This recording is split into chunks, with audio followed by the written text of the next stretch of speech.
कहानी की शुरुआत में हम देखते हैं खतरनाक इंडोमिनस रेक्स मर चुका है और अब द्वीप सुरक्षित है। लेकिन असली मुसीबत अब शुरू होती है। द्वीप का ज्वालामुखी तेजी से एक्टिव हो रहा होता है। लावा हर तरफ फैल रहा है और सारे डायनासोर अपनी जान बचाने के लिए भाग रहे होते हैं। हालात ऐसे हो जाते हैं कि फिर से उनके खत्म होने का खतरा सामने आ जाता है। इसी बीच इंसान फिर वही गलती करता है। वैज्ञानिक हेनरी, जो पहले पार्क का हिस्सा था, अपने एक्सपेरिमेंट्स को छोड़ नहीं पाता। वो चुपके से कुछ भाड़े के सैनिकों को द्वीप पर भेजता है ताकि इंडोमिनस रेक्स के अवशेष हासिल किए जा सके। उसका मकसद होता है उस डीएनए को इस्तेमाल करके एक और ज्यादा खतरनाक नया डायनासोर बनाना, इंडोरैप्टर। सोल्जर्स एक अंडर वाटर एरिया में पहुंचते हैं जहां विशाल समुद्री डायनासोर मोसासॉरस रहता है। बड़ी मुश्किल से वो लोग हड्डी का सैंपल निकाल लेते हैं, लेकिन जैसे ही वो वापस जाने लगते हैं, अचानक अंधेरे पानी में एक विशाल साया नजर आता है, भूखा मोसासॉरस। वो एक ही झटके में सबमरीन को निगल जाता है। ऊपर जमीन पर टीम को कुछ समझ नहीं आता और वो जल्दी जल्दी वहां से निकलने की कोशिश करते हैं, लेकिन तभी एक और खतरा सामने आ जाता है। टी-रेक्स। भागते हुए सिस्टम खराब हो जाता है और दरवाजा ठीक से बंद नहीं हो पाता। हेलीकॉप्टर से किसी तरह एक आदमी को बचा लिया जाता है, लेकिन जब हेलीकॉप्टर पानी के ऊपर से गुजरता है तो वही मोसासॉरस उछलकर उसे भी निगल जाता है।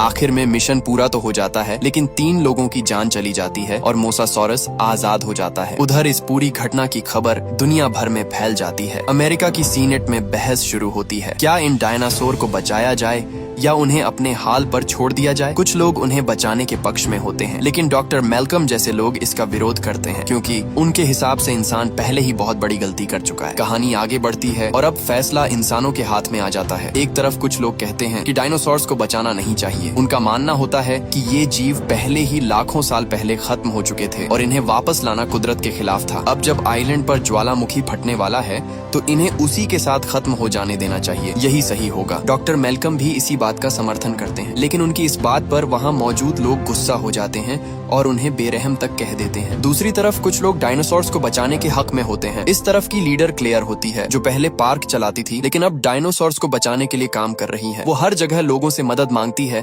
ताकि डायनासोर्स को बचाने के लिए कोई कानून बन सके, लेकिन आखिर में हुकूमत साफ मना कर देती है। वो कहती है कि इस मामले में कोई कार्रवाई नहीं होगी। ये सुनकर क्लेयर पूरी तरह टूट जाती है, क्योंकि उसकी सारी मेहनत बेकार चली जाती है। तभी अचानक उसे एक फोन आता है जो उसकी उम्मीद वापस जगा देता है। उसे एक बड़े आलीशान घर में बुलाया जाता है जिसका मालिक बेंजामिन होता है, वही आदमी जो पहले जुरासिक पार्क के फाउंडर का पार्टनर रह चुका होता है। वहाँ पहुंचकर क्लेयर को उनके पुराने ताल्लुकात और एक नए प्लान के बारे में पता चलता है कि बेंजामिन और हैमंड का एक ही सपना था, खत्म हो चुके डायनासोर्स को फिर से जिंदा करना। इसी सपने को पूरा करने के लिए उन्होंने अपने घर के नीचे एक सीक्रेट लैब बनाई थी जहां साइंटिस्ट हेनरी काम करता था। यहीं पर पुराने मच्छरों से डीएनए निकालकर डायनासोर्स को वापस लाने का काम शुरू हुआ था। थोड़ी देर बात करने के बाद इलाई क्लेयर को असली वजह बताता है कि उसे यहाँ क्यों बुलाया गया है। बेंजामिन को भी आइलैंड पर आने वाले ज्वालामुखी के खतरे का पता चल चुका होता है। वो कहता है कि ये डायनासोर्स उसकी और हैमंड की पूरी जिंदगी की मेहनत है। इलाई बताता है कि बेंजामिन के पास एक और आइलैंड है जो दुनिया से अलग है और वहाँ का माहौल डायनासोर्स के लिए बिल्कुल सही है। अगर उन्हें वहाँ ले जाया जाए तो वो बिना किसी खतरे के आराम से जी सकते हैं। तभी बेंजामिन खुद व्हीलचेयर पर वहाँ आता है और क्लेयर का हाथ पकड़कर उससे कहता है कि वो इन डायनासोर्स को बचाए। क्लेयर भी बिना मना किए इस काम के लिए तैयार हो जाती है। इसके बाद वो लोग प्लान बनाते हैं। इलाई बताता है कि पुराने जुरासिक पार्क में हर डायनासोर के शरीर में एक ट्रैकिंग चिप लगाई गई थी। क्लेयर, जो पहले पार्क की मैनेजर रह चुकी है, उस सिस्टम को फिर से चालू करके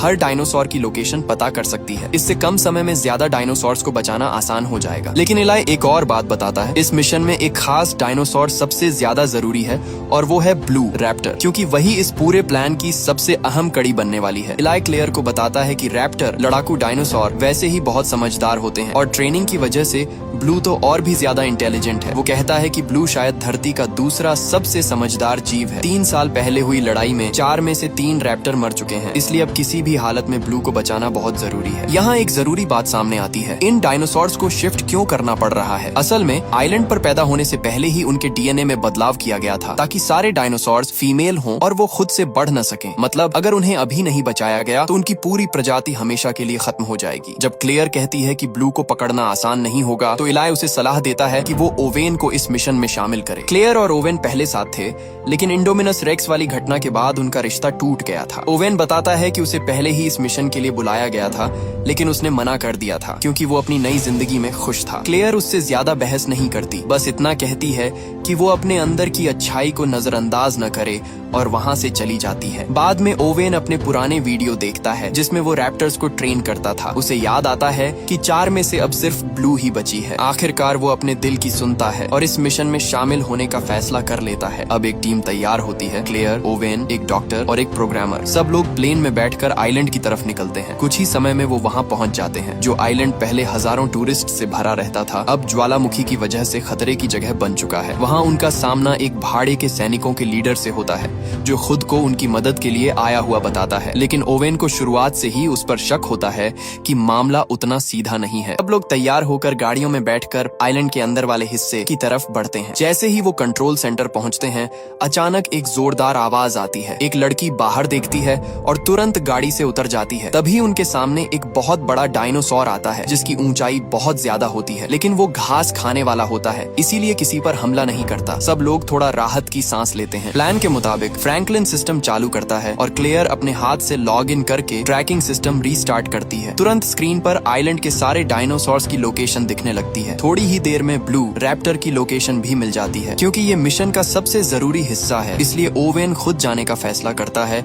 और उसके साथ व्हिटली और डॉक्टर भी जाते हैं। लेकिन गाड़ियों की आवाज से ब्लू सतर्क हो जाती है और लगातार जगह बदलती रहती है, जिससे उसे पकड़ना मुश्किल हो जाता है। तब ओवेन अकेले जाने का फैसला करता है। वो जमीन पर बने ताजा निशानों को फॉलो करते हुए एक खाली जगह पर पहुंचता है, जहां उसे आखिरकार ब्लू मिलती है 3 साल बाद। शुरुआत में ब्लू उसे पहचानती नहीं और उस पर भरोसा भी नहीं करती। वो उससे दूर रहने की कोशिश करती है, लेकिन ओवेन धीरे धीरे उसे शांत करता है, अपने पुराने ट्रेनिंग वाले तरीके इस्तेमाल करता है। आखिरकार ब्लू को पुरानी बातें याद आने लगती हैं और वो थोड़ा भरोसा करने लगती है। जैसे ही ओवेन ब्लू के करीब पहुंचता है, तभी अचानक एक बेहोशी का तीर आकर उसे लग जाता है। ओवेन गुस्से में चिल्लाता है कि सिग्नल का इंतजार करो, लेकिन व्हिटली और उसके लोग उसकी बात नहीं मानते। ब्लू को लगता है कि उस पर हमला हो रहा है, इसलिए वो बचाव में हमला कर देती है। तभी एक सैनिक डर कर गोली चला देता है जो ब्लू को लग जाती है। बेहोशी की दवा और गोली दोनों के असर से ब्लू गिर जाती है। ये देखकर ओवेन भड़क जाता है और व्हिटली पर हमला करने जाता है, लेकिन वो भी उसे बेहोशी का तीर मार देता है। हालत और खराब हो जाती, लेकिन डॉक्टर समय पर आकर तीर निकाल देती है, वरना ओवेन की जान भी जा सकती थी। डॉक्टर गुस्से में बंदूक उठाकर व्हिटली को धमकाती है कि अगर उसने ओवेन को नहीं छोड़ा तो वो ब्लू का इलाज नहीं करेगी। मजबूरी में व्हिटली मान जाता है। दूसरी तरफ कंट्रोल सेंटर में क्लेयर और फ्रैंकलिन डायनासोर्स को मॉनिटर कर रहे होते हैं। तभी अचानक जमीन जोर से हिलती है। क्लेयर कुछ समझ पाती उससे पहले ही व्हिटली के लोग चुपके से भाग जाते हैं और दरवाजा बंद करके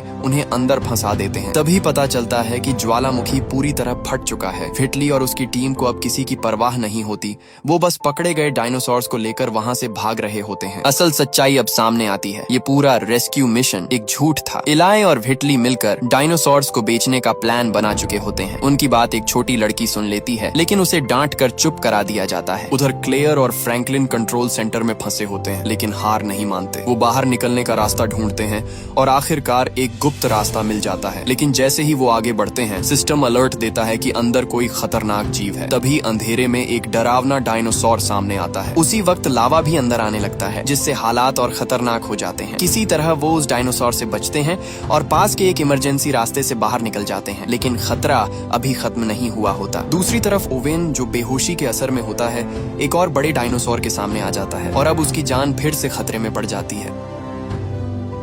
वो उसे मारने की बजाय अपनी जीभ से बार बार चाटता है और इसी से ओवेन को होश आ जाता है, लेकिन उसका आधा शरीर अभी भी काम नहीं कर रहा होता। तभी ज्वालामुखी फटने लगता है और वो डायनासोर खुद जान बचाकर भाग जाता है, जबकि ओवेन वहीं जमीन पर पड़ा रह जाता है। चारों तरफ आग, धुआं और लावा फैलने लगता है। हालात बहुत खराब हो जाते हैं। ओवेन किसी तरह अपनी बची हुई ताकत से धीरे धीरे खुद को खींचकर एक सूखे पेड़ के पीछे ले जाता है। तभी अचानक ज्वालामुखी जोर से फटता है और पत्थर व आग पूरी आइलैंड पर फैलने लगती है। मौत बिल्कुल सामने खड़ी होती है। आखिरी समय पर ओवेन पूरी ताकत लगाकर उठता है और धुएं के बीच से भाग निकलता है। उसके पीछे पीछे बहुत सारे डायनासोर्स भी जान बचाने के लिए भाग रहे होते हैं। हर तरफ भगदड़ मच जाती है। उसी दौरान क्लेयर और फ्रैंकलिन भी उससे मिल जाते हैं और तीनों मिलकर भागने लगते हैं। भागते भागते उन्हें एक गोल कांच वाली गाड़ी जायरोस्फीयर मिलती है, जिसमें सिर्फ 2 लोग बैठ सकते हैं। ओवेन तुरंत क्लेयर और फ्रैंकलिन को उसमें बैठने को कहता है, लेकिन तभी एक खतरनाक मांस खाने वाला डायनासोर उन्हें देख लेता है। वो बहुत तेज महसूस होता है, इसलिए तीनों वहीं रुक जाते हैं और हिलने की हिम्मत नहीं करते। तभी अचानक एक और बड़ा डायनासोर आ जाता है और उस खतरनाक शिकारी का ध्यान अपनी तरफ खींच लेता है। दोनों आपस में भिड़ जाते हैं और इसी मौके का फायदा उठाकर ओवेन और उसके साथी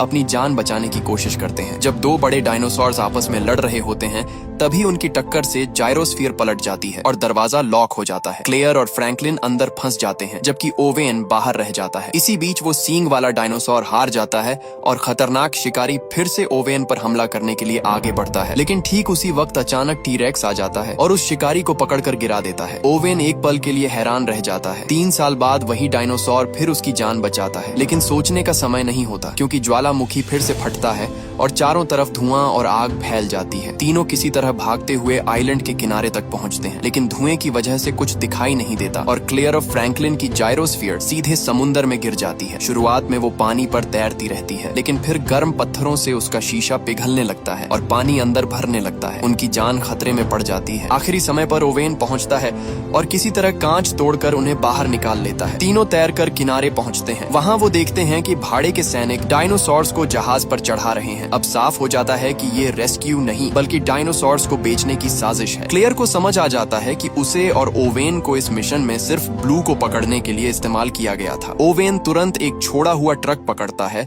और तीनों तेजी से जहाज की तरफ भागते हैं। सही समय पर वो जहाज में चढ़ जाते हैं और छिप जाते हैं। उधर आइलैंड पर बाकी डायनासोर्स मरने के कगार पर होते हैं। एक बड़ा डायनासोर किनारे पर खड़ा होकर आखिरी बार जोर से आवाज लगाता है जैसे अपनी किस्मत को स्वीकार कर रहा हो और फिर धुएं में गायब हो जाता है। इसके साथ ही वो आइलैंड जहां डायनासोर्स को दोबारा जिंदा किया गया था हमेशा के लिए खत्म हो जाता है। दूसरी तरफ एक बड़े बंगले में इलाय अब डायनासोर्स की नीलामी की तैयारी कर रहा होता है। अब उसका असली प्लान सामने आता है। वो इन डायनासोर्स को बेचकर बहुत पैसा कमाना चाहता है और फिर से खतरनाक जेनेटिक एक्सपेरिमेंट्स शुरू करना चाहता है। इलाय का असली प्लान साफ हो जाता है। वो डायनासोर्स को सेना में इस्तेमाल करने के बजाय उन्हें बेचकर पैसा कमाना चाहता है। उसकी मदद कर रहा होता है वही साइंटिस्ट हेनरी जो पहले भी खतरनाक एक्सपेरिमेंट कर चुका है। इंडोमिनस रेक्स के मरने के बाद भी हेनरी रुका नहीं। उसने उसके डीएनए से एक नया और ज्यादा खतरनाक क्रीचर बना दिया, इंडोरैप्टर, जो इंसानों के इशारे समझ सकता है और लड़ाई के लिए बनाया गया है। उधर जहाज पर ओवेन और उसके साथी छिपकर ब्लू को ढूंढ लेते हैं। ब्लू को गोली लगी होती है और वो बुरी तरह घायल होती है। डॉक्टर कहती है कि पहले उसका खून रोकना पड़ेगा और इसके लिए खून चाहिए होगा। सबसे करीब मैच टी-रेक्स का होता है। ओवेन और क्लेयर जान जोखिम में डालकर उसके पास जाते हैं क्योंकि उसे बेहोश किया गया होता है,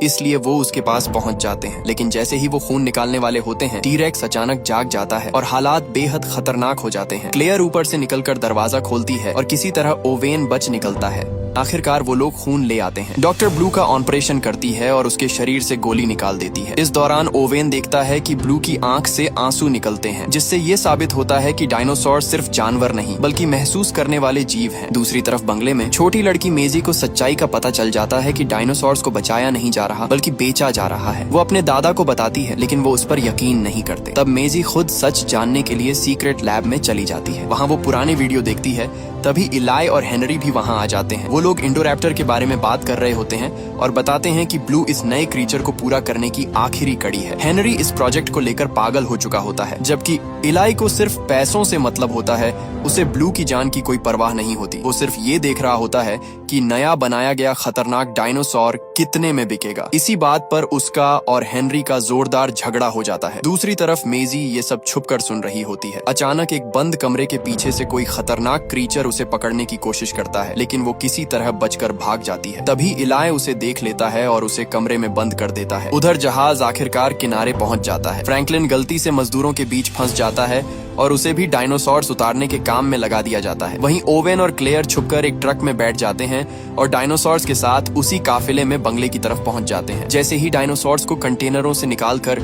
लिफ्ट के जरिए नीचे ले जाया जाता है, जोरदार आवाजें आने लगती हैं। ये आवाजें बेंजामिन तक पहुंचती हैं और उसे मेजी की बात याद आती है। तब उसे समझ आता है कि उसका डायनासोर्स को बचाने वाला प्लान असल में नीलामी में बदल दिया गया है। वो तुरंत इलाय को बुलाता है और उससे सच्चाई पूछता है। अब जब इलाय को लगता है कि उसकी सच्चाई सामने आ गई है और वो पकड़ा जा सकता है, तो वो हद पार कर देता है। वो बेंजामिन को ही मार देता है। दूसरी तरफ ओवेन और क्लेयर भी अंदर घुसने की कोशिश कर रहे होते हैं, लेकिन गार्ड उन्हें पहचान लेते हैं और पकड़कर नीचे बंद कर देते हैं। थोड़ी देर बाद इलाय उनके सामने आता है और अपने काम को सही ठहराने की कोशिश करता है, लेकिन ओवेन और क्लेयर उसकी बातों में नहीं आते और उसे जवाब देते हैं। अब इलाय का ध्यान पूरी तरह अपने अगले कदम पर होता है, डायनासोर्स की नीलामी। नीलामी। बड़े बड़े अमीर लोग वहाँ पहुँचने लगते हैं। उधर मेजी किसी तरह कमरे से निकलकर अपने दादा के पास जाती है, लेकिन वहाँ पहुंचकर जो वो देखती है उससे सब कुछ बदल जाता है। मेजी अपने दादा के कमरे में होती है, तभी उसे इलाई की आवाज सुनाई देती है। वो तुरंत छुपने के लिए अलमारी में घुस जाती है। इलाई बाहर आकर नौकरानी के सामने ऐसा दिखाता है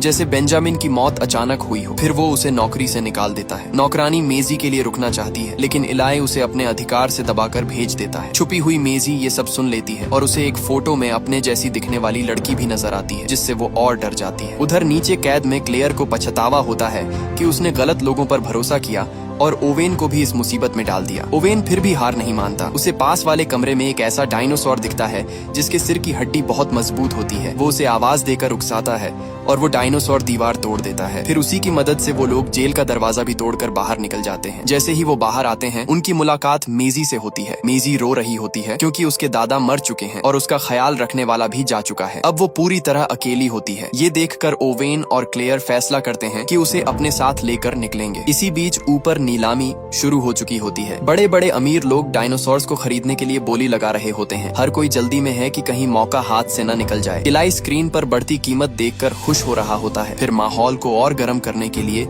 इलाई एक नया खतरनाक क्रीचर दिखाता है, इंडोरैप्टर। ये ऐसा डायनासोर है जो इंसानों के इशारे समझ सकता है और उसे खास तौर पर लड़ाई के लिए बनाया गया है। उसकी खासियतें देखकर सब हैरान रह जाते हैं और उसकी कीमत लाखों करोड़ों में पहुंच जाती है। हालांकि वो अभी पूरी तरह तैयार नहीं होता क्योंकि उसमें ब्लू का डीएनए बाकी होता है, लेकिन पैसों के लालच में इलाई फिर भी उसे बेचने के लिए तैयार हो जाता है। इंडोरैप्टर को 2300 लाख की शुरुआती कीमत पर नीलामी में शामिल कर दिया जाता है। ये देखकर हेनरी को बहुत गुस्सा आता है क्योंकि उसके हिसाब से ये क्रीचर अभी पूरा नहीं बना था। उसे लगता है कि उसकी मेहनत को समझे बिना ही लोग इसे बेचने पर तुले हुए हैं। ओवेन ये सब देख रहा होता है। उसे पहले की घटनाएं याद होती हैं और वो समझ जाता है कि ये नया डायनासोर पहले से भी ज्यादा खतरनाक है। इसलिए वो फैसला करता है कि किसी भी हालत में इसे यहाँ से बाहर नहीं जाने देगा। जैसे ही नीलामी खत्म होने वाली होती है, ओवेन एक प्लान बनाता है। वो उस मजबूत सिर वाले डायनासोर जिसे पहले उसने छुड़ाया था को नीलामी हॉल में छोड़ देता है। वो डायनासोर अंदर आते ही सब कुछ तोड़ फोड़ करने लगता है। पूरा हॉल अफरा तफरी में बदल जाता है और लोग जान बचाकर भागने लगते हैं। सैनिक उसे मारने की कोशिश करते हैं, लेकिन ओवेन बीच में आकर उन्हें रोक देता है। वो बिना हथियार के ही सब पर भारी पड़ता है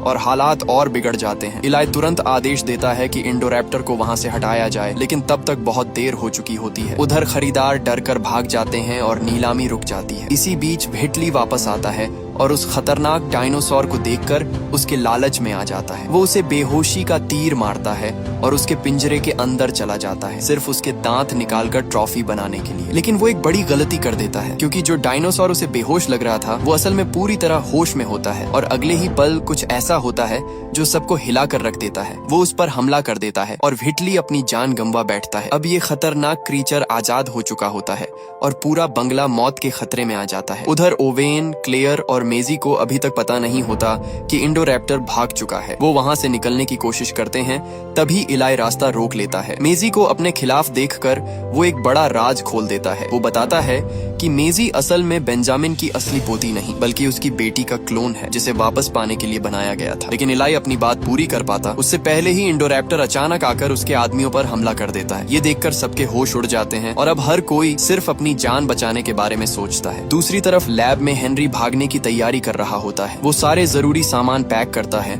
और ब्लू का खून भी लेना चाहता है ताकि कहीं और फिर से खतरनाक डायनासोर बना सके। लेकिन डॉक्टर बताती है कि ब्लू के खून में अब दूसरे डायनासोर्स का खून मिल चुका है, इसलिए शुद्ध डीएनए लेना मुमकिन नहीं। इसी बीच फ्रैंकलिन छुप कर आता है और हेनरी को बेहोशी की दवा देकर गिरा देता है। लेकिन जैसे ही वो भागने लगता है, हेनरी के आदमी उसे पकड़ लेते हैं। हालात फिर बिगड़ जाते हैं। तभी डॉक्टर चुपके से पिंजरा खोल देती है और ब्लू को आजाद कर देती है। अब इंसानों और डायनासोर्स के बीच खतरनाक टकराव शुरू हो जाता है। गोलियों के बीच लैब में गैस लीक होने लगती है जिससे हर पल धमाके का खतरा बढ़ जाता है। और ठीक उसी समय ब्लू कुछ ऐसा महसूस करती है जो बाकी किसी को नहीं दिखता। एक बड़ा खतरा आने वाला है और अगले ही पल हालात और भी खतरनाक हो जाते हैं। लैब में धमाके के बाद ब्लू और बाकी लोग तो बच जाते हैं, लेकिन पूरे सिस्टम के बंद होने से जहरीली गैस तेजी से फैलने लगती है। दूसरी तरफ बंगले के अंदर ओवेन, क्लेयर और मेजी भाग रहे होते हैं। तभी इंडोरैप्टर उनका पीछा करने लगता है। वो लोग सीढ़ियों से ऊपर भागते हैं, लेकिन ये खतरनाक क्रीचर भी आसानी से उनके पीछे आ जाता है। इंडोरैप्टर अपनी तेज सूंघने की ताकत से उन्हें ढूंढने लगता है। ओवेन लोग छुप जाते हैं और पकड़े जाने से बचने के लिए बिजली तक बंद कर देते हैं। लेकिन उसी समय लैब में सिस्टम दोबारा चालू हो जाता है और लाइट्स वापस आ जाती हैं, जिससे उनका छुपना मुश्किल हो जाता है। मजबूरी में ओवेन और क्लेयर मेजी को भागने को कहते हैं, लेकिन इंडोरैप्टर उसका पीछा करता हुआ सीधे उसके कमरे तक पहुंच जाता है। वो खिड़की से अंदर घुसता है और डरी हुई मेजी को देखता है। जैसे ही वो हमला करने वाला होता है तभी ओवेन अंदर आकर उस पर गोली चलाता है, लेकिन उसके पास सिर्फ 3 गोलियां होती हैं जो ज्यादा असर नहीं करती। अब इंडोरैप्टर धीरे धीरे ओवेन की तरफ बढ़ता है, जैसे उसे खत्म करने वाला हो। तभी अचानक ब्लू वहां पहुंचती है और दोनों खतरनाक डायनासोर्स आपस में लड़ने लगते हैं। दोनों की लड़ाई बहुत जबरदस्त होती है। इस मौके का फायदा उठाकर ओवेन मेजी को लेकर वहां से निकलने की कोशिश करता है, लेकिन इंडोरैप्टर गिरने के बाद फिर उठता है और उन्हें घेर लेता है। ऊपर से बारिश शुरू हो जाती है, जिससे हालात और खराब हो जाते हैं और मेजी फिसलने लगती है। जब सब कुछ खत्म होता हुआ लगता है तभी क्लेयर वापस आती है और इंडोरैप्टर का ध्यान अपनी तरफ खींचती है। ओवेन और क्लेयर मिलकर उसे जाल में फंसाने की कोशिश करते हैं। वो उसे कांच की छत की तरफ ले जाते हैं ताकि वो नीचे गिर जाए, लेकिन इंडोरैप्टर इतनी आसानी से हार मानने वाला नहीं होता। वो वापस ऊपर चढ़ आता है। अब ओवेन के पास कोई प्लान नहीं बचता और तभी आखिरी उम्मीद बनकर ब्लू फिर से सामने आती है, पूरी ताकत के साथ हमला करने के लिए। इंडोरैप्टर के मरने के बाद भी खतरा खत्म नहीं होता, क्योंकि लैब में हुए धमाके की वजह से जहरीली गैस पूरे अंडरग्राउंड में फैलने लगती है। क्लेयर, ओवेन और बाकी लोग समझ जाते हैं कि अगर जल्दी कुछ नहीं किया गया तो वहां बंद सारे डायनासोर दम घुटने से मर जाएंगे। आखिरकार दरवाजा खोल दिया जाता है और सारे डायनासोर आजाद होकर बाहर निकल जाते हैं। कुछ जंगल की तरफ भागते हैं, कुछ शहरों के करीब पहुंच जाते हैं। यानी अब इंसान और डायनासोर एक ही दुनिया में साथ रहने वाले हैं। बाहर निकलने के बाद ओवेन और ब्लू का इमोशनल सीन आता है। ओवेन उसे अपने साथ चलने के लिए कहता है, लेकिन ब्लू मना कर देती है। वो इंसानों के साथ नहीं जाना चाहती और अपनी आजादी चुनती है। वो जंगल की तरफ चली जाती है और ओवेन समझ जाता है कि अब उनका रास्ता अलग है। कहानी यहीं ये मैसेज देती है कि इंसान ने अपनी हद पार कर दी थी। जीन टेक्नोलॉजी का इस्तेमाल करके जो दरवाजा खोला गया था उसे अब बंद नहीं किया जा सकता। अब एक नई दुनिया शुरू हो चुकी है जहां इंसानों को डायनासोर के साथ जीना सीखना पड़ेगा।